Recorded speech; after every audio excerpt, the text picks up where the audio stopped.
Commission তারা তাদের recommendation তারা দিয়ে দিয়েছেন প্রধান উপদেষ্টার কাছে। প্রধান উপদেষ্টা সই আছে সেখানে, তিনিও এটার চেয়ারম্যান বোধহয়, কো চেয়ারম্যান ছিলেন এই চেয়ারম্যান। এখন অবাক বিষয়ে আমরা যেটা লক্ষ্য করেছি যে আমরা খুব একেবারে অত্যন্ত পরিষ্কারভাবে আমরা কিন্তু যে বিষয়গুলোর সঙ্গে আমরা একমত ছিলাম না, আমরা সেখানে নোট অফ ডিসেন্ট দিয়েছিলাম। সেই নোট অফ ডিসেন্টগুলো লিপিবদ্ধ করার একটা প্রতিশ্রুতি ছিল তাদের, কিন্তু অবাক বিষয় আমরা লক্ষ্য করলাম যে কালকে যখন তারা প্রকাশ করলেন সেই বিষয়গুলো নেই। নোট অফ ডিসেন্টগুলো পুরোপুরি উপেক্ষা করা হয়েছে, ইগনোর করা হয়েছে। এটা তো ঐক্যবদ্ধ হতে পারে না। তার ঐক্যবদ্ধ কমিশনটা করা হয়েছিল কেন? এই ঐক্যবদ্ধ কমিশন, এটা আমি বলবো জনগণের সঙ্গে এটা একটা প্রতারণা, রাজনৈতিক দলগুলোর সঙ্গে এটা প্রতারণা, এবং এটা অবিলম্বে এই বিষয়গুলো যদি আপনার একটা ব্যাখ্যা বলেছেন সাকিব সাহেব, আমি বলি যে এগুলো আপনার সংশোধন করা প্রয়োজন বলে আমি মনে করি। এবং একটি কথা খুব পরিষ্কারভাবে আমরা বলতে চাই, যেটা আমরা এর আগেও বলেছিলাম, যে আমরা মনে করি যে সমস্ত সংকটগুলোর মূলে যে বিষয়টা আছে সেটা হচ্ছে যে সত্যিকার একটা গ্রহণযোগ্য একটা নির্বাচন।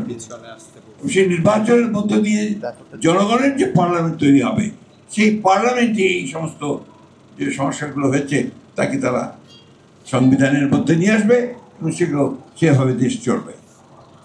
আমরা সেই কারণেই কিন্তু এই 5ই আগস্ট বিপ্লবের পরেই আমরা নির্বাচনের কথা বলেছিলাম। তখন আমাদের অনেকে বলা হয়েছিল আমরা ক্ষমতা চাই, সেই জন্য আমরা অতি দ্রুত নির্বাচন চাই। আজকে প্রমাণিত হচ্ছে যে এই নির্বাচনটা যত দেরি হচ্ছে তত বেশি সেই শক্তিগুলো শক্তিশালী হচ্ছে, ফ্যাসিবাদী শক্তিশালী হচ্ছে, যারা বাংলাদেশকে অস্থিতিশীল দেখতে চায়, এখানে একটা এনার্কি তৈরি করতে চায়, এখানে একটা আপনার গণতন্ত্র যেন সত্যিকার অর্থে প্রতিষ্ঠিত হয় সেই ব্যবস্থাটা দেখতে চায়। আজকে সেই জন্যই আজকে আমি বক্তব্য বেশি বাড়াতে চাই না।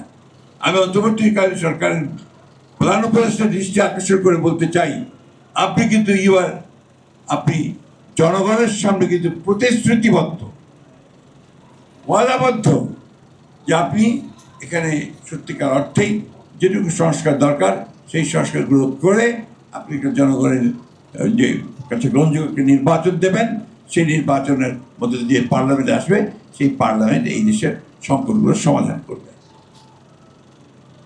সুতরাং আজকে যদি এর থেকে কোনো ব্যত্যয় ঘটে, এর থেকে বাইরে যদি যান, তার দায় দায়িত্ব সম্পূর্ণ আপনাকেই বহন করতে হবে। এই কথাটা আমি খুব পরিষ্কার করে বলতে চাই।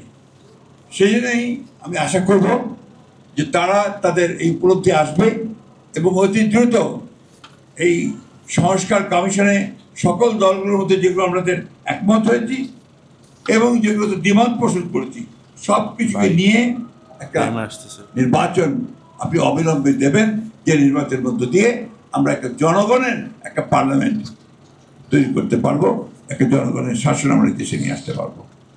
এই কথা বলে আমি আজকে আবার আমাদের এহসান মাহমুদকে আবার ধন্যবাদ জানাতে চাই যে সবসময় সে সত্যের পথ থাকার চেষ্টা করেছে, শত বিপদের মুখেও